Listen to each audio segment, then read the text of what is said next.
This is the Money Talks podcast with Michael Campbell.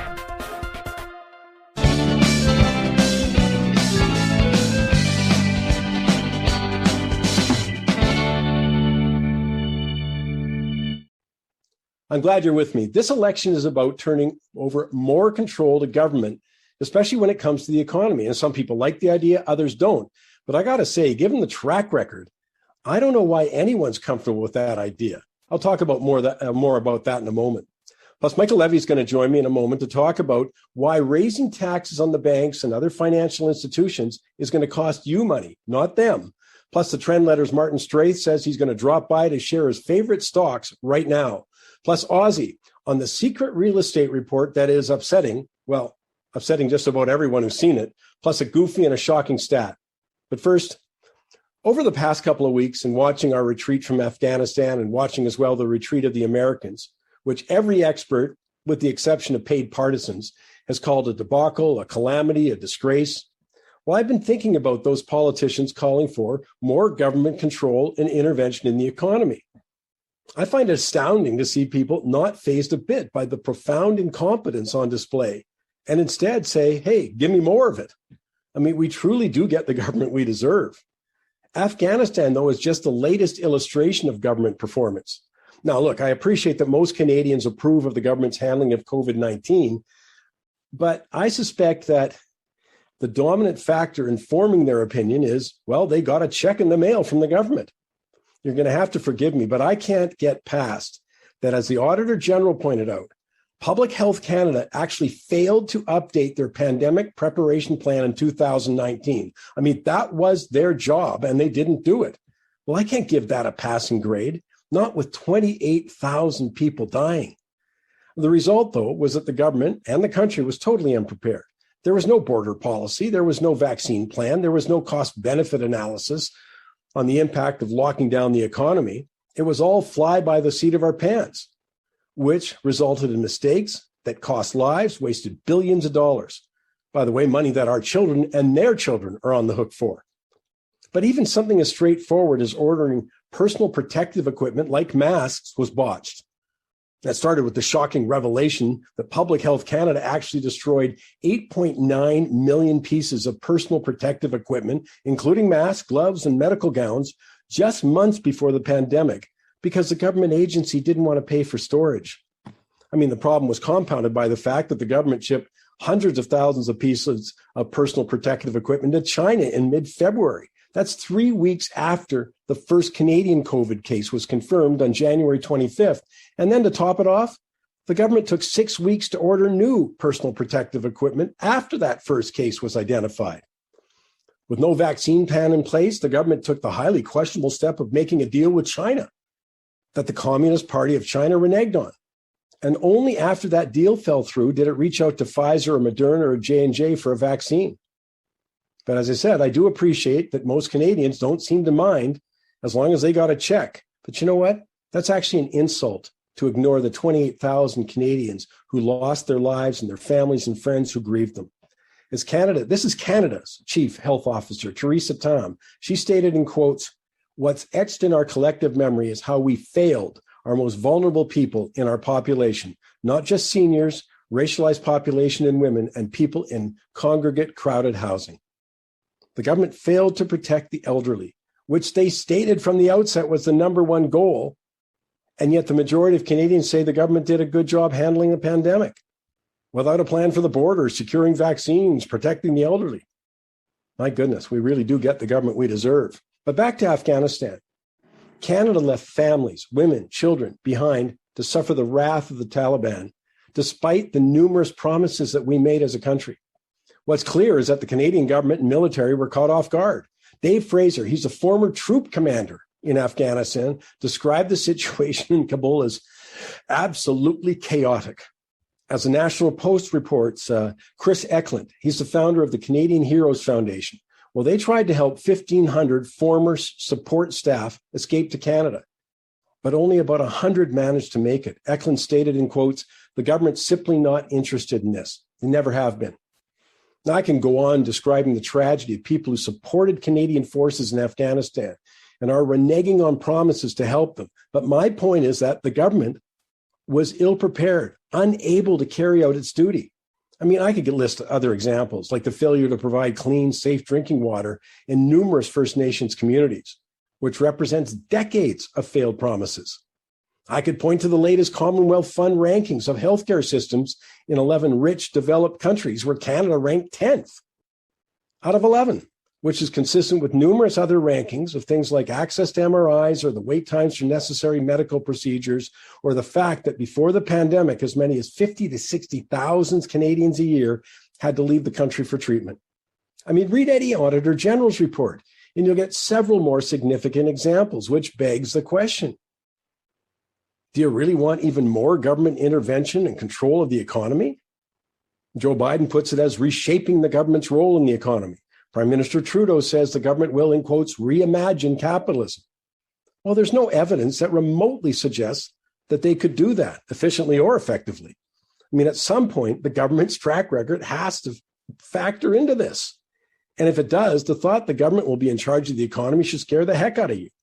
In Prime Minister's most telling remark of the campaign, he doesn't even consider or think about monetary policy. I mean, that's interest rates, money supply, currency values. That's why you got, real problems with affordable housing. I mean, the thought that government could do for the overall economy what they've done in Afghanistan, I mean, their preparation and management of the COVID pandemic, their oversight of healthcare, that despite the continual expenditures of tens of billions of dollars more, fails, in the words of the Canadian Institute of Health, to improve our timely access to care. Come on, that should frighten us, because it sure does me. As I said, at some point, the government's track record better figure into our thinking. And please be clear, I'm not talking about any particular government. I'm talking about every party. I'm talking about government, problems that have gone by for decades. As H.L. Mencken said, be careful what you wish for, because you just might get it good and hard. Of course, we're in the middle of a election campaign. Very tough to keep on top of everything that's happening right now. I'm going to focus, though, as you would expect, on this show more on the economic side of things. And to do that, I've got Mike Levy in. Mike, I wanted to chat with you about one of the policies that we hear a little bit of cheerleading for, and it's sort of an example of why we should think a little bit deeper. So I'm talking specifically about the Liberal platform has promised to put a new tax on financial institutions. That's banks, of course, other financials and insurance companies. But I don't think a lot of people have thought through the implications, at least for their own pocketbook.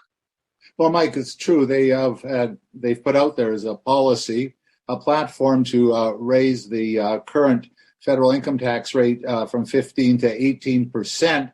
The Liberal Party estimates it generate about $2.5 billion over the next 4 years. A temporary tax. I love that word, temporary, Mike. I don't know of a tax ever that was temporary.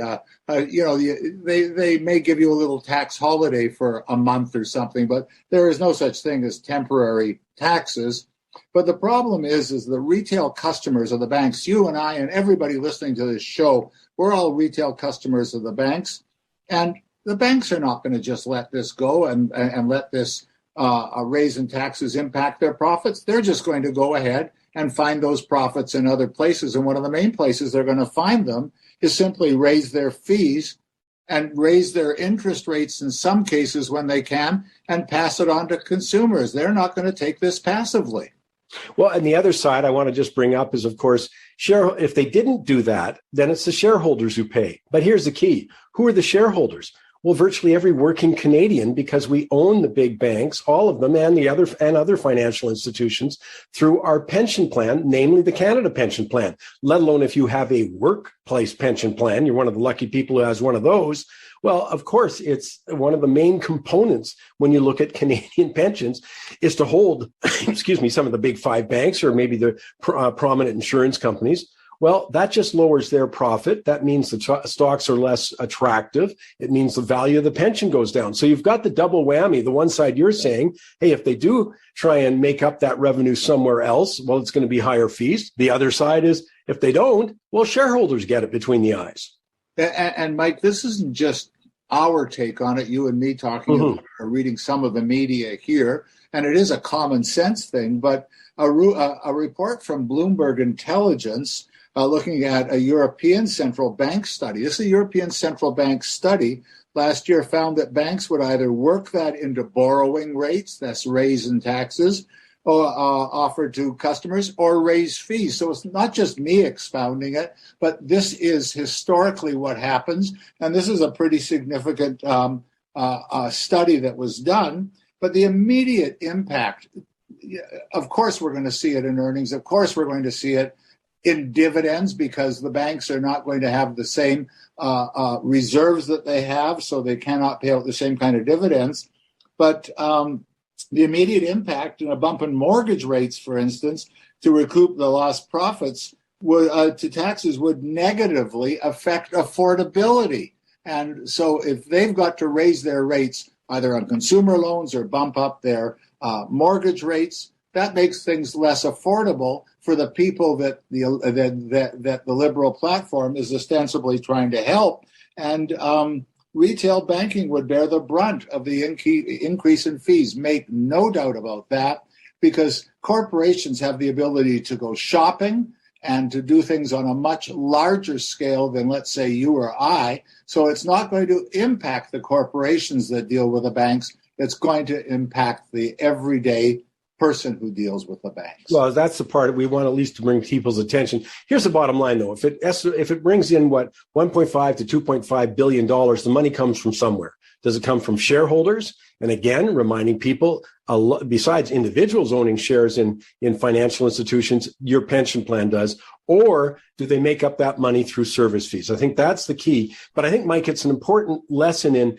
looking at any one of these policies. All the parties are putting out policies that have direct economic impact, and you just don't leave it at that. And the one thing I would remind people about any tax policy is when you're removing money from the economy, that is not good for economic growth. So again, I appreciate that there will be some people who love the idea of greater taxes on the banks. I just want to make sure everyone understands some of the implications. Well, as you said, and one final point, Mike, it takes money away from consumers ultimately, and that's a harmful economic policy. It means less discretionary spending for retail and restaurants and that kind of spending that people do. And I think that's maybe the main takeaway from this.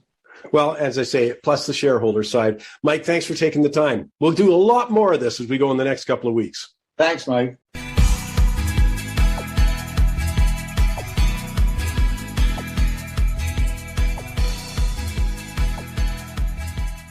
With the first week of school and universities upon us, I think it's appropriate for my quote of the week to discuss education. And my hope is that we start discussing a lot more than the latest political wrangling over education, and instead talk about curriculum, what's being taught in the classroom. And that brings me to my quote of the week by celebrated economist Thomas Sowell, in quotes, "I think we're raising whole generations who regard facts as more or less optional. We have kids in elementary school who are being urged to take stands on political issues, to write their congressmen, other politicians, about things like nuclear energy. They're not a decade old, and they're being thrown these kinds of questions that can absorb the lifetime of very brilliant and learned men and women. And they're being taught that it's important to have views, but they're not being taught that it's important to know what you're talking about. It's important to hear the opposite viewpoint, and more important, to learn how to distinguish why viewpoint A and viewpoint B are different and which one has the most evidence or logic behind it. They disregard that. They hear something, they hear some rhetoric, and they run with it." End of quote. I've been looking forward to this conversation. I've got Martin Straith, who's with me. He's the editor, author, everything. Now, he's got a whole team with him, by the way, but I'm giving him full credit for the trend letter and the trend disruptions and the trend technical trader, all of that kind of stuff. Martin, thanks for finding time for us. Oh, my pleasure, Mike. Good to be here. Let's talk about, let's get right to it in the stock market these days. I was fascinated to see Friday's unemployment number come in, or job creation number out of the States. And it was abysmal. It was way below the worst estimates or predictions, and yet the market didn't care. So let's start with, what does the market care about? Well, that's so true, Mike. We're in supposedly the weakest months of the year for the stock market, and August was the seventh month in a row of gains. So clearly, employment isn't a big concern. The major contributor to the rise in the markets is simply the pumping of liquidity by the central banks. I mean, the correlation between the rise of the Fed balance sheet and the S&P 500 is striking, especially when you think of since the pandemic, the markets are addicted to central banks buying up bonds and mortgage-backed securities and keeping interest rates artificially low. And it's not just North America, Mike. This is a global scenario. Global stocks are in lockstep with the global liquidity from central banks. I've posted on our website, I've posted some of my notes here, and there's a bunch of charts in there that your listeners might want to check out because, we do a lot of charts. We're technical, and the charts really tell the story. But one of those charts, Mike, shows that the combination of the Fed, the ECB, and the Bank of Japan's balance sheet is now over $24 trillion. And that's up 10 trillion since the pandemic. Well, that's an example, by the way, of, that should have been my shocking stat, although I have a good one every week. But think about that. I mean, this is what I shook my head when the prime minister said he didn't think about monetary policy. This is the driving force. As you say, you look throughout the world. Bank of Canada has been part of it. Federal Reserve, of course, a leader. As you say, Bank of Japan, European Central Bank. They create this money. And as you've just noted here, and you can find it on the trendletter.com, $24 trillion being created. And a lot of it has ended up, for example, in different stock markets around the world. And of course, the bond markets too. But I mean, the system is flush with cash is how I probably should have put that. And do you see the market really, but is it addicted in this way? Can they ever back off? Can they ever as they call it, tapering their involvement? Well, it's crazy because, what we're at now, we've got this whole scenario where bad is now considered good and good is considered bad. When we get good economic news, the markets cringe because now they're afraid that the Fed's going to have to let the rates rise and, to control inflation. And then when we get bad economic news, like you say, we just saw the unemployment, and the markets consider that good because that means that the Fed has to keep stimulus running. It's crazy because how can they possibly let rates rise? Governments are so in debt right now. Trudeau just announced 78 billion more on top of the 350 billion from. It's just they don't seem to care at all. The word debt doesn't even come up in the election. So I think that central banks now are being so pressured to keep these rates low. I don't know how they're ever going to let them up. And once the market decides, this is crazy.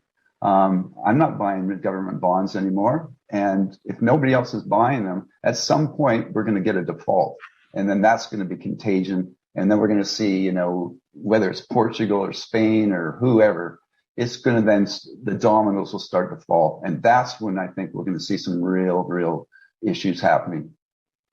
It's interesting. This past week, Bill Gross, who is considered one of the big bond players in the world and has been for a number of years, he came out and said, I think government bonds are garbage. And that tells you why the central banks have to be the buyer of government bonds when you've got major players like that talking that way. I mean, it's something. I mean, I personally am, been advising people. You'd get this since the Outlook conference in February of 2020. I said, hey, you get one more kick at the can at this. That bond prices will rise as yields fall, but after that, you're just taking on too much risk. And what do you guys think at the Trend Letter about ownership of government bonds? Oh, Mike, we've been warning them to, on any rise in bond prices is to unload them. Government bonds are, as he said, they're garbage. Every week, the Trend Letter publishes every week, and we always publish a chart of real return on 11 different countries. And that chart, of the 11 countries on the chart, only one, Mexico, has a positive return. So real return is simply the nominal yield minus inflation. So you've got inflation coming up, and you've got, the bonds are paying nothing. In Canada, the real return is minus 1.9%. The US is minus 4.09%, and Germany is the big loser. You buy a German bond, a 10-year bond, you're losing 4.23% every year. Like, if you had a traditional 60-40 stock bond portfolio, the bond portion is killing your return. Instead of being a safe haven, a safe investment, it's the opposite of safe. The bonds are going to drain your retirement fund. No, I would not be buying bonds. And let's come back to that. Just a good definition there. And then what we're talking about is you get, let's say, 4% in a savings account or a bond, but inflation's running at 5%. You're losing buying power the longer you hold those. And as you say, Martin, I mean, this has been a dreadful time. Interesting, as you say, in Germany, in the U.S., look at the U.S. inflation rate's been over 5%. In Canada, 3.7, the last number we got. Well, if you hold a bond that pays you 1.5%, you're losing every year. I just want to make sure people really get that concept of the negative real interest rates. Well, that's why investors aren't piling into these bonds, and it's why the central banks seem to be caught here. Oh, they are. I mean, they're the only people buying their own bonds. It's, it's a crazy scenario, and it's not going to last forever. I mean, they just keep spending and borrowing. So, the next one's going to be that they're just going to, I mean, right now they have no intention of paying these debts down. So it's just print money. And eventually we're going to have where investors are going to go, I don't want anything to do with bonds. And so then where do they go? And that's the big one for us, is that ultimately we see that the stocks are going to be one of the only places you want to be. Stocks, gold eventually, hard assets, things that are real. And bonds aren't real. You're buying government debt, and government debt is growing so fast. You don't want to be the one holding that. Let me come to two things you said there that I think are important for, I want everyone to understand, is that, in the environment we're in, it's interesting. Stocks have been a good, certain stocks especially, but been a good hedge against inflation. But you also mentioned gold. So give us your quick take on gold. Well, gold is, gold's been an interesting thing. Gold's been in a downtrend channel for a year now, since last August. And it's just right now, today it's up, or yesterday it was up about $20, I believe. So it's just now breaking out of that uptrend or that downtrend channel. So what we're looking for is that gold will run. Gold will have another bull market. It's still, we've got Bitcoin and the cryptocurrencies, so that's been stealing some of the thunder away from gold. But typically in a bull market for precious metals, it's silver that outpaces gold. And that has not been happening lately. So we keep a real eye on the gold-silver ratio. And when the gold-silver ratio is going up, then that's not the best news for a gold bull market. So we're looking at right now, we just look at the numbers, Mike. We got near-term resistance at 1848. So that's about another $15 from where we are closed the week. 1925, then 1950. If you can get to 1950, then gold could have a run at the ultra-day high of 2081. But on the other side of it, the support is 1760, 1695, 1670. And if we get a drop below 1670, that's going to be quite bearish for gold near term. So we do see gold eventually going to have a real run, but we don't actually see that happening right now. One of the things that I think people have been mistaken about, or I want to be careful because some people who really like gold are passionate about it, and I always hear from them. But my own trigger for that is, and I posted something this week saying that it's really the lack of confidence is what I'm looking for. Yes, you can trade, and we'll have Victor Adair on coming up. That's a trader. I'm talking for investors. I think you have to have some hedge against all of this creation of money, but it's not that in and of itself. It's that when we start losing confidence, it's like one day, I think literally, as we've seen these kind of movements in a lot of markets, how abrupt they become, how strong when sentiment shifts quickly. And I sort of see that. And I love you giving us the numbers there, because that's when it's sort of the ceiling gets lifted off. But I think it's important to have a hedge of gold, given how much money, as you just said, $24 trillion getting created. that you got to have some sort of hedge, and it's not a timing thing, and it's not I'm not looking to trade it. I'm looking to have some protection against the devaluation of the purchasing power of the currency when it gets more widely recognized. Oh, absolutely, Mike. When we say that we don't see maybe gold going up right now, that doesn't mean you don't want to own some. It's insurance, right? You're looking at the eventual collapse of the bond market. You're looking at the continuing pumping of paper money out there. At some point, you need something that's hard. And like I said, we're talking about things that are real. So we think that ultimately stocks are going to do very well because there's not much else to go to. So you can watch gold, art will probably do well. Things that are real. And I agree with you. I think that you want to own some gold. All I'm saying is I think you're going to get a better price. So for those who want to, add to it, maybe today isn't the best time. So if you are trading gold, yeah, for sure. You can, buy some here, sell it there, keep buying and selling. But as you say, Mike, people that invest in gold, it's almost a religion for many of them. And, we bought gold in 2002 when it was like $280 or something, and it went up to, 1800 or 1920, I think. And we sold it. And when we did that, you wouldn't believe the amount of emails we got from our subscribers. They were livid. And then it went all the way down to 1040. And I know that many of those people just held it all the way down. So it is, it's something to have for insurance. But all I'm saying is I wouldn't be backing up the truck right now. Mm-hmm.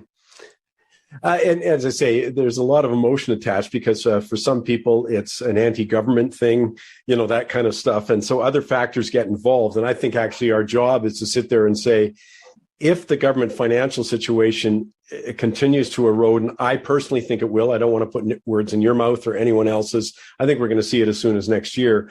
But it's just where will money go seeking protection? So I think clearly cryptocurrencies have had a nice run here. As you said earlier, Martin, that's where some of the money's going. But clearly other asset-based inflation is part of that. And gold is part of that universe, and silver. And I'm glad you brought up silver. So all of that stuff's on the table.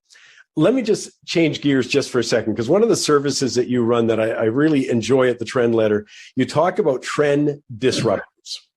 And you look historically, this has done very well for your subscribers.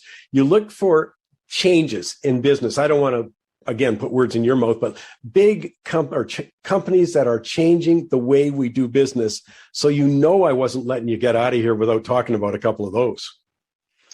Yeah, well, absolutely, Mike. We have, as you say, we have one service called Trend Disruptors, which is totally into that. AI, 5G, all of that, virtual reality. So there's some really exciting things happening, and the whole Internet of Things, and so yeah, I mean that is fun stuff to play with. Now it's also very speculative, so people need to, we really try and hammer into people like when you're buying these things, this is not where you put your, you don't mortgage a house and buy these things. But the way these things work, I mean, you only really need one of these to really hit a home run, and we've had some really nice hits in the last, we've only been doing this for about 5 years, but we've had some great gains. I've got a great one here for you today, Mike, if you want to hear about this. This is a sector, it's a very new sector, and it's called low-code application platforms. So it's LCAP. Now, there's an article on if you go to our website under the blogs, under the Trend Disruptor blogs, there's a whole article on this, but I'll just give you a quick overview of it. These are platforms that facilitate the development of business applications by people with little or no programming experience. So, Mike, if you think about it like today, if you wanted to build a website, you used to have to know HTML and JavaScript and all these other languages. Well, today you can go to all these different hosting sites, and just by using their templates, you can just drag and click and move different components and build your application, your website for what your needs are. Excuse me. So these low-code automation replaces endless lines of code with intuitive images and easy-to-use commands. So with just a few clicks, practically anybody in your company can create and run programs to help speed up workflow. So right now, with all of the pandemic and lockdowns and all these things happening, many companies are facing mounting challenges around getting applications developed and delivered. There was shortages of skilled developers, and that was driving up costs, and it's causing big delays in getting much needed applications up and running. But now, with the use of these new platforms, you can, instead of having to have a large team of highly skilled, highly priced programmers, companies can now have their regular staff create programs for improved product development, sales, marketing, whatever the program you need. And they in-house people can do it. You still need some technical people around, but you don't need this army of developers. The Gartner Group, they do some fabulous research, and they forecast that by 2023, over 50%, of medium to large enterprises will have adopted an LCAP as one of their strategic platforms. So in 2018, this sector was valued around $7.225 billion. Last year, it was 13.2. By 2025, Gartner projects it will be 14.8 billion. Mike, that's growth of 245% in just 4 years. Now, we have a stock that we just recommended to our subscribers last week. The company is called Appian Corp, and it trades on the NASDAQ, APPN. Right now, it's trading around $110. This is a speculative trade, so don't, make sure you have a strategy to get out if it changes too much for you. And we see the risk here as medium. Now, Appian is a recognized global leader across multiple enterprise technologies, including this low-code application development, digital process automation, intelligent business process management, and dynamic case management. Forrester Consulting did a case study on Appian, and this what it found for its clients. Clients were able to build applications 10 times faster than traditional development. Their maintenance costs were reduced by 50%, and they gained superior functionality as compared to traditional development. Now, Appian had a big run-up last November on great revenue growth. So we were waiting for a good entry point, but after being extremely overbought, over the last few months, the stock is now down about 50%, and it's right in our buy target range. So there's a company that people might want to take a look at. So once again, let me just, that's Appian Corp, symbol is APPN, but I love it, Martin, when you give the parameters, like if this is speculative. I'm serious. I think this is absolutely key. When people listen about stocks or hear about any investment, they first go, okay, how does this fit for my portfolio? What's the risk profile here? What am I doing to make it appropriate? So I love that you do that, and you do it in the trend letter. So I think that's I'm just telling you, I think that's incredibly important. Look, we got time for one more, and there's an area that you've been looking at that I wanted to, and it just happened to be a point of conversation I had during the week. And it's funny for my generation, when you start talking about psychedelic therapies, it's hard to get past Timothy Leary and the Beatles in India. But this is serious stuff. And with serious progress being made, we're talking about, helping things like PTSD or anxiety or pain or what have you. Tell us a little bit about psychedelic therapies. Well, it is, Mike. It's a very new sector. Our technical trader team has been following this for the last year. They're right on top of it, and it's a very small sector. I mean, very few people are aware of it. I mean, companies in this sector have only been listed publicly in just the last year. So Bruno and our technical team, they project that this sector is going to be huge in the future, similar to cannabis, but times 10. Because while the cannabis is a mild medicine for generally mild problems, the psychedelics are serious medicine for serious problems. As you just mentioned, post-traumatic stress syndrome and anxiety and all of these things. So the problems that it's addressing are including ones that the insurers are spending billions on. So the profit motive here is massive. So, our technical trader team, they were going to be featuring many of these companies in upcoming blogs for subscribers. And these subscribers are going to have a tremendous opportunity to be in the early investors in this sector. We really believe there's going to be some serious winners in the sector going forward. And I've got a pick for, again, this is from our technical trader group.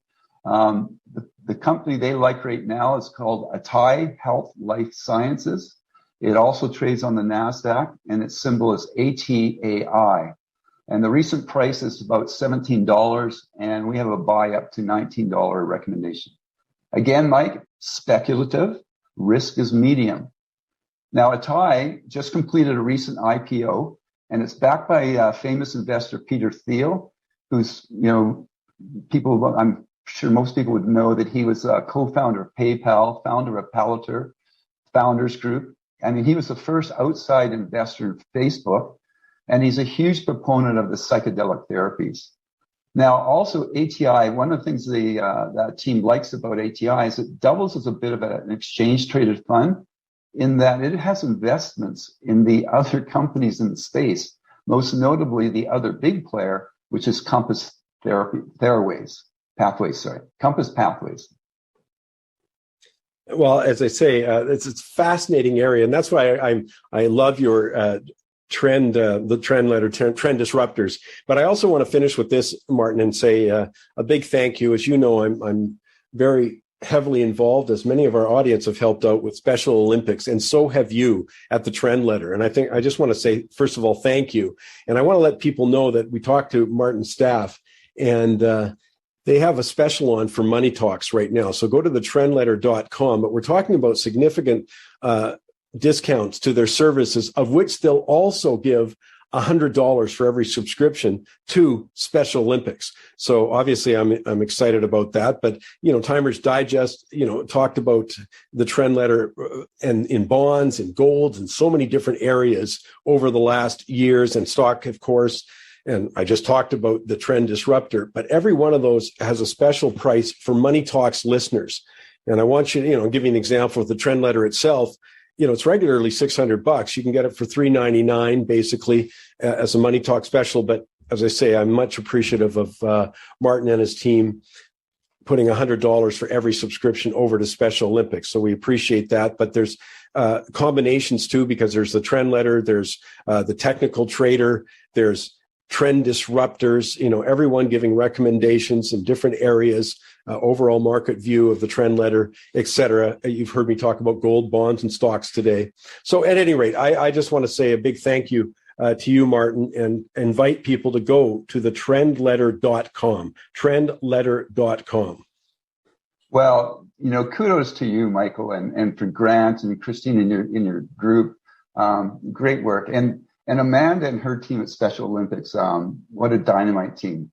Just I want to note, it's up at Westwood Plateau, and that happens to be my home course. Oh, and, okay. Penny and her team there, they put on great events. I've been to a number of their events there. For people that have not golfed there, and especially ones that don't golf a lot, I know that a lot of charity events, people don't golf a lot maybe. So here's a quick hint. It's a mountain course with spectacular views. But being a mountain course, there's lots of creeks and trees and gullies. So bring lots of golf balls. There's my homer tip for the day. Okay. Well, we're talking about the Special Olympics tournament, September 29th at Westwood Plateau. And by the way, I've got all sorts of tricks, Martin, for people who lose their ball. We're not making them count the score for that because it's a charity tournament. And we have been trying to host this, by the way, since June of 2020. About 5 date changes because we're always in compliance, of course, with the health regulations and the guidelines. So we've had to shift it, but it's now September 29th. I think I'll kill myself if it isn't. We'll do it on air, though, so we'll get a little publicity that way. But I appreciate your support very much. Thank you. And thanks for taking the time today. That was terrific. All right. Take care, Mike. Trendletter.com, trendletter.com. And speaking of the Special O tournament, we still are looking for auction items. If you can help out that way, let us know at info@mikesmoneytalks.ca. Also, a big thank you. Another group that's just stepped up this past week is Saks Underwear best underwear ever. It's always been really a popular item, by the way, at the tournaments where we have giveaways. Thanks to the people at Saks, though, and they've stepped up again, and we couldn't thank them enough. As I say, super high quality product. And as I say, we gave them a call and they said, absolutely, we're there for you. So a thanks to Saks Underwear too. And just a reminder, the Special O tournament is September 29th, and we need auction items. You can go to mikesmoneytalks.ca. You can click on there or send us a note at info@mikesmoneytalks.ca. It'd be much appreciated. Coming up, I've also got to talk. I got Ozzie Jurek on deck. I got a shocking stat. And I've got Victor Adair live from the trading desk and a goofy.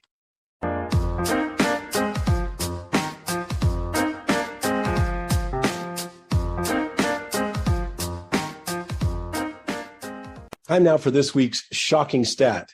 And this week's stat is 0.03%. As in, that's how much the economy shrank in the second quarter. Annualized, that's a 1.1% contraction.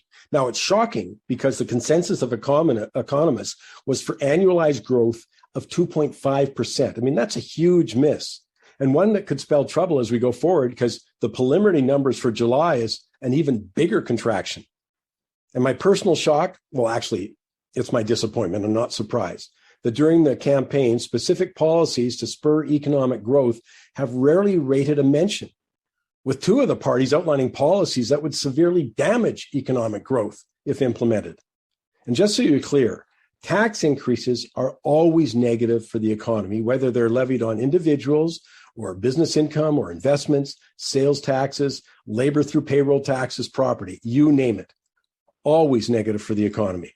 Sadly, with the exception of the Conservative Party, our political leaders don't even pay lip service to the need to attract and encourage capital investment, improve our competitiveness rankings, along with the free fall in our rankings in terms of doing business. At least the Conservatives have mentioned that. I want to see a lot more meat in the bone.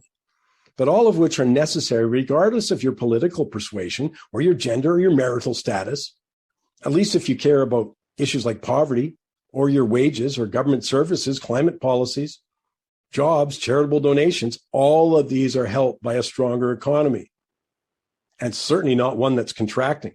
And by the way, dismal economic growth is not a recent problem. It's not a pandemic-related problem. You should know that our 10-year average for growth is a dismal 1.5%. Couple things I want to talk about this week with Ozzie Jurek. I'll just start, Ozzie, with the numbers that we got over the last little bit, and we'll get a couple more fleshing out of the numbers. But when I look at the August sales, one thing that struck me, though, and maybe the most noteworthy for me, was the reduction again in listings. I mean, that's going to have an impact right through the market. It's going to maintain prices. It's going to probably look like you slowed down activity because if there's nothing to buy, people aren't buying. Well, it's very interesting that normally when you have lower sales like we right now have in the single-family home sector by some 10% fewer units sold, normally that builds up then the inventory, but it isn't this time. Both the active listings are way down and the new listings are way down. So either the owners think, you know what, I don't trust this market, I can get more in the fall, or it's too hot. Maybe some reasons this summer that they certainly didn't list. But there's a real shift from a huge increase in condo sales to a decline in single-family home sales. So I think we reached a price level in the single-family home market where we have some buyer resistance, and they're shifting into condos. Maybe the most remarkable number is now our average single-family home price at $1,980,000, which is up a whopping 28% in 1 year. And again, one of the things we always say is this used to be a unique market trend in Toronto, Vancouver, maybe another couple of centers. Now we're seeing it across the board. You know, you look at waterfront throughout British Columbia as an example and other parts of the country, but you look across the country. So you've seen the same sort of phenomena of strength over the last year, Calgary, Edmonton, Red Deer, et cetera. Yeah. But again, that I'm just wondering, as you say, in different markets have different price points, of course. But it looks like a little bit of buyer's exhaustion, but we'll have to wait and see if some of that at least got to do with reduced inventory. No question about it. And so it's very interesting. Normally, it's very clear to predict. Sales go down, listings go up, prices stop. Now we have everything at the same time. And that But it's very Ontario that's up 30% in prices. I mean, it's like you say, it isn't just the main cities, and it's around the world. I can tell you some cities in Australia, or New Zealand, or England. And so we have, I think, a lot of money in circulation, and that money looks for a home, and it's finding right now still a lot of that in real estate. Okay, speaking of money in circulation, I know it was big news in case people didn't catch it this past week. A new report coming out from an access to information request. It's got to be like 20 years old, just showing that, I mean, some really nefarious things or questionable things happening at the upper end of the real estate market, linking the Canadian government's, sort of rich immigration, millionaire immigration scheme with real estate buying. And there's some, as I say, highly questionable aspects. Yeah, there's two things in that. First of all, there was a whistleblower some 20 years ago whose whistleblowing was disregarded, or it was actually studied, but it was held back and not released. And it took a reporter from, of all places, the South China Post in Hong Kong to ask for it. And it was just released last week, 5 years after he had requested it, and which prompted one of the professors to say, look, if we had known this 5 years ago, we would have maybe been able to move sooner on doing something about it. But when you think about it, what did they do? They buy maybe a $2 million house or $2.5 million house in Burnaby, and then they declare an income of $178, or as much as $16,000, which would be 16 times lower than the average Canadian at the time would have reported. So it was clearly an outright lie. And the question to me is, CRE knew it. They were told about it. They ran an investigation on it, but they didn't stop it. Now, who made them stop it? Yeah. Well, let me just, first of all, give a pat on the back to Ian Young, who's the one who was persistent enough with the South China Morning Post. As you say, 5 years in the making, an answer to a Freedom of Information request. Are you kidding? At Revenue Canada, there was a secret study. I mean, none of this stuff adds up and I think makes anybody comfortable. But the point you're making is what the study found is people buying multi-million-dollar homes and yet reporting income that was, insignificant, let's call it. If that was a Canadian, he'd be in jail. See, the whole idea of a lot of those things that are going on, people saying, well, we're out there, they're flipping and they're making these profits. Well, that's fine. But if they don't declare it, it's illegal. They should be sued. And somebody should go after them. And that's the point I cannot understand. If we know that these people lied, why do we do this? Do we want their money that bad? Well, obviously, I think the answer is yes to that. I think the answer is yes. But let me just ask you, there's an awful lot of talk, we talked about it last week, about foreign buying. I mean, at what end, this seems to me to impact the upper end of the market. And as I say, probably more questions about CRA and reported income than really about the real estate market. Do you think this reflects on the so-called, that's been the driver of the overall market strength, especially in the last couple of years? I mean, this report goes back a long time, and I'm so glad that Ian Young pursued it and got it out to us. But what about current impact on the real estate market? Well, first of all, we want high net worth immigration. The government actually had a plan, a stated objective to attract millionaires and high net worth people, because they didn't just buy a house, they buy a car, they create maybe employment. That was the idea. That is no longer in place. These schemes have been eliminated, I think, at least 3.5 years ago. But the point is that as I said, they knew that there was something wrong with the program, but they didn't follow it up. Today, it's a different market. When you take a look last year, when our prices went up a whopping 25% on average, and yet there was no inward migration. There was no foreign money pouring into here. And it's the increases in prices are Canada-wide. It's not all by foreigners moving in here. Now, the government, though, has made it clear that they want 1.2 million people. They're projecting it, and we talked about it. The first quarter was 80,000. And so these people will be coming, but they would not be considered to be that ultra-rich only. It is just regular immigrants buying a property. And the other thing to remember, this is 3 levels of government on the aspect we're talking about right this second, but it's 3 levels of government. And I have yet to see any kind of a plan to absorb. New immigrants contribute to the economy, contribute to the country. I suspect by your accent, at one point you were an immigrant. Just kidding. You need a coordinated housing plan. It's a supply problem, despite what they talk about. So where's our plan to help house 1.3 million people over a 3-year period? Yeah, I put down the platforms of all of the parties on my Ozzie, which is going to go out this week. And the idea is that everybody is throwing numbers out there, but not very meaningful. Now they're going to stop the large parties 2 years worth of immigration altogether. Yeah. And residential buying is maybe allowed in some minor portion. But the point is that millionaires like Canada, because we have a good banking system, we have the rule of law. And when there was in a study done, the millionaires in the world primarily went to Australia, the United States, and Canada. And they left France and Russia and China in droves. So there's nothing wrong with me having a millionaire immigrant. I don't think there's anything wrong with it.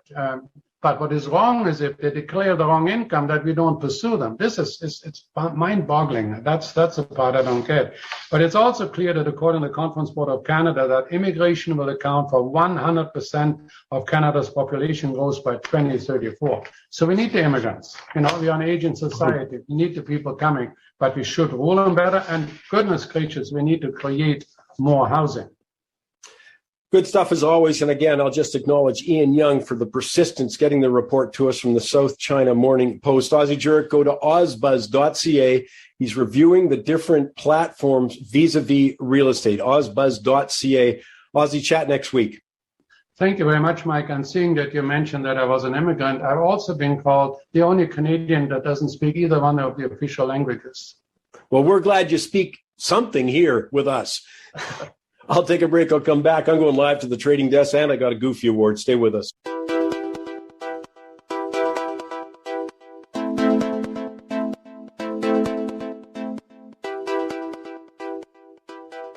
In case you missed it, there was some big news out of the U.S. yesterday, and I'm going to go live to the trading desk now. Victor Dare is waiting there. Vic, I mean, I knew that there was a job number coming out at the end of the week. It was coming out on Friday. But what I didn't anticipate was how far off the sort of analytical expectations of jobs were. Maybe you could elaborate a little bit for that, and I'll ask you some questions around it. Sure. I mean, everybody knew the unemployment number was coming out on Friday. It was potentially a big number. It seemed like, the markets were quiet enough as it was being late summer, but like everybody's sitting on their hands waiting for the number. It came out, it was way below expectations. The expectations had been around 750,000 new jobs. We came out with 325,000. Which was way below even the most pessimistic forecast prior to the number. That's the weakest monthly report since January. And okay, so what's the big deal about that? Unemployment, I should say it the other way around. Employment so far this year, or let's say since the virus lows that last April, has increased by 17 million. But we're still 5 million short of what the number of people that were working before the virus panic happened last year. Well, let me ask you a few things here. Sure. Again, we get a piece of news like that, but what I want to have people understand is how the market interprets that. They take that and run. So I'll ask you a few different categories. Sure. Let me start with, what did the stocks think of that? It was almost a non-event to the stock market. The stock market broadly, let's say the S&P, the Dow Jones, the NASDAQ has been chugging higher. It was a couple of the markets were making new highs this week. They're not much changed on the number. Sort of like we call it the whisper number was that it was going to be a miss. It was going to be lower. But anyway, stocks, not much changed. Well, let me then ask about, again, I probably should have started with this because, everybody's watching the Federal Reserve. Everybody's wondering, when are they going to stop manipulating interest rates to these kind of record low territory? I would think that when you get a negative kind of economic growth number, that probably extends the time frame that the Federal Reserve will keep rates low. And the so-called taper when they slow that down. Exactly. I think that's the reason that stocks are able to maintain, being at all-time highs here. The chances of the Fed starting to taper are postponed. Let's put it that way. However, interesting nuance here. The bond market yields are a little higher. You would think, what? You'd think yields would fall on this. I think maybe with the bond market, they're looking at another aspect of the number instead of just the headline number. Wage growth was definitely stronger than the market had been expecting. The bond market may be a little bit nervous about incipient inflation. I've thought all along when people are talking about inflation around, call it bottlenecks and supply shortages and that sort of thing, I thought we'll know if we've got inflation if we see wages starting to tick higher. So maybe that's why yields are a little higher on bonds here today. Let me backtrack to something you said a moment ago, and that is, we're at the end of, obviously we got the Labor Day weekend. Things get quiet coming into this weekend. So am I interpreting or looking to find too much here that I have to maybe wait until see what happens in September? All the traders come back to their desks, et cetera. The most important number of the week is always the Friday close, in my view. I mean, that's what people are willing to live with while the markets are closed for a couple of days. And I think a Friday close is even more important ahead of a 3-day weekend, okay, for the same kind of reason. So but the other side of your question is I've been thinking for some time that we've been complacent here in late summer. I mean, once this unemployment number was out of the way, volatility measures really dropped, okay? Like people had bid up volatility ahead of the number in case it was a shocker, and immediately volatility gets offered. But my thought is when we come into September, I think there's going to be a lot of stress in the market. I mean, the Biden honeymoon is clearly over. There's going to be serious wrangling in Washington over getting any of these stimulus bills passed. And I think a lot of the enthusiasm for the stock market has been on the back of, hey, we're going to have stimulus and stimulus and stimulus, and the money's got to go somewhere. It's going to come into the stock market. So, Bob's your uncle. You can stay long the stock market. I'm not so sure that stimulus is just going to be rolling out. I think it's going to be a struggle in Washington. Well, and again, actually, I'm glad you brought that up because I would say one of the other big pieces of news is now that $3.5 trillion, whatever they want to call that package. They're calling it infrastructure, but that definition now is so broad as to be meaningless. It's just more government money. That looks like, as you say, a real slowdown. So that's also got to be factored in here. Yeah, that's the human infrastructure, I think, is the term on that one. Hey, here's a wild card. In 2 weeks from now, there's a recall vote in California. Newsom is the Democratic governor. If he was to lose that, we're going to have a Republican governor in California in 2 weeks. There's a couple of Democratic senators in Washington. Dianne Feinstein is one of them, who is near 90 years old and is apparently struggling. I mean, if we had one senator change from being Democratic to being Republican, might change a lot of the math about what happens in the United States. I'm making this point because the political wrangling in Washington is going to be very important to the market, and I think it's only going to ramp up as we go into the fall. I think that's just such a great point because, I mean, anything I'm reading in the poll results, we're seeing President Biden's approval rating really taking a hit because of the debacle in Afghanistan. And, Americans are not letting that one go. And I mean, it's just dominating the news, much more so than the Delta variant, that kind of stuff.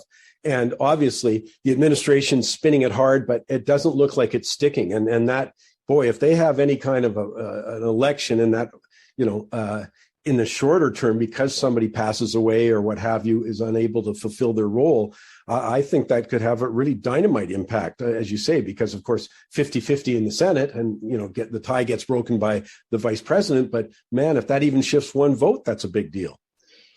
Staying with politics, I mean, Biden and the Democratic Party have got to be looking forward. Just more than a year, we're going to have the by-elections, okay, the November 22 elections. It seems to be a given they're going to lose control of the House. They may or may not lose control of the Senate. What that means is if Biden wants to make a mark, he's got to get it done quick. And it seems like there's pressure on his side we got to get rolling on the stimulus packages and everything else so that I'll go down in history as the guy that did this and that and the other thing. And the Republicans are also looking ahead. And they may think, if we could just drag this out for a while, we're going to bury those guys come next November. Well, as I say, hey, the good news is we're going to have lots to talk about starting next week, Vic. So let's do it. And I'll remind people, by the way, to go to victoradair.ca, victoradair.ca. And you can see these, absolutely fabulous charts. I mean, Vic, you've got something on gold there, really interesting. It's up about $150 from the panic lows of a month ago. So lots is changing, but as you say, September is where we're going to be focused. I think so. Thanks, Mike. VictorAdair.ca. Time for this week's Goofy Award. This weekend marks 1,000 days in captivity in China for former Canadian diplomat Michael Kovrig, businessman Michael Spavor, held in solitary confinement in what's been described as abominable conditions. That's in retaliation for the detention of Huawei executive Mingwan Zhou, who, by the way, lives in her Vancouver mansion in the most expensive neighborhood in the city and is allowed to roam the streets of Vancouver. Mr. Spavor has just been sentenced to 11 years for espionage on trumped-up accusations of taking pictures of Chinese military equipment, while Michael Kovrig still hasn't been sentenced. Charles Burton is a senior fellow at Macdonald-Laurier Institute, but he's also held diplomatic postings in China. And he states on MSN.com that, in quotes, "I believe that the government's claims that they made Kovrig and Spavor the top foreign policy priority are difficult to verify simply because we haven't made any kind of retaliation to provide the Chinese government with incentive to release them." I think he's talking about things like recalling our ambassador, expelling China's ambassador, but we've done nothing. But this is part of a broader issue, our approach to China. As Mr. Burton says, so far in quotes, we simply passively responded to what the Chinese government has been doing. Well, this is despite warnings from the Canadian military and CSIS, whose director, David Vignon, warned against China's, in quotes, strategy for geopolitical advantage on all fronts, economic, technological, political, military, that uses, in quotes, all elements of state power to carry out activities that are a direct threat to Canada's national security and sovereignty, a direct threat. And somehow China's not a major election issue? What's that called? Oh yeah, it's called pathetic. Dealing with China is the number one geopolitical issue in the world and should be front and center in the federal campaign. But you know what? Our thinking's too small, too pedestrian to consider geopolitical questions, despite the clear warnings by groups like the Clairvoyant Cyber Corp, who consults for CSIS and the RCMP, and they did a report for Public Health Canada that warned that China uses a range of tools in Canada, from criminal gangs to cyber hackers to high-tech companies like Huawei, which could be costing the Canadian economy $100 billion a year. Oh yeah, I forgot. Most of our leaders don't think about the economy. Chinese cyber attacks have been going on for a long time. I mean, maybe you remember the extensive Chinese military cyber attack on Nortel in 2004, and they continue every day. And yet, it's not an election issue. Canada is the only member of the Five Eyes intelligence network to not ban Huawei from building our 5G network, despite explicit warnings from the military, explicit warnings from CSIS that one of the main pillars of the Communist Party's ongoing assault on the West is in cyberspace. It's incredible. One more thing. As we note the 1,000 days in captivity for Michael Kovrig and Michael Spavor, and I hope you do. I hope you give them a thought. 1,000 days in solitary confinement. Well, I have a poll question for you. Which party do you think Xi Jinping and the Communist Party of China hopes wins the federal election? Now, we've listed the parties alphabetically. So who do you think the Communist Party of China wants to win? I'm not asking you who you want to win. Put your foreign affairs analyst hat on and let us know. Is it the Conservatives, Green Party, Liberals, NDP? All you have to do is go to Mike's Money Talks or Money Talks tweet or Michael Campbell's Money Talks on Facebook. I invite you to do it. I'd love to see what your answer is. And I think, as I say, while our leaders may not be talking about this, we should be. That's all the time we have this week. I hope you continue to join me, by the way, on Money Talks tweets or Michael Campbell's Money Talks on Facebook, and go to our site, Money Talks, mikesmoneytalks.ca. In the meantime, I hope you have a terrific week. Subscribe to the Money Talks with Michael Campbell podcast for free at Apple Podcasts, Google Podcasts, or anywhere you get your on-demand audio. For the complete show, daily podcasts, and more.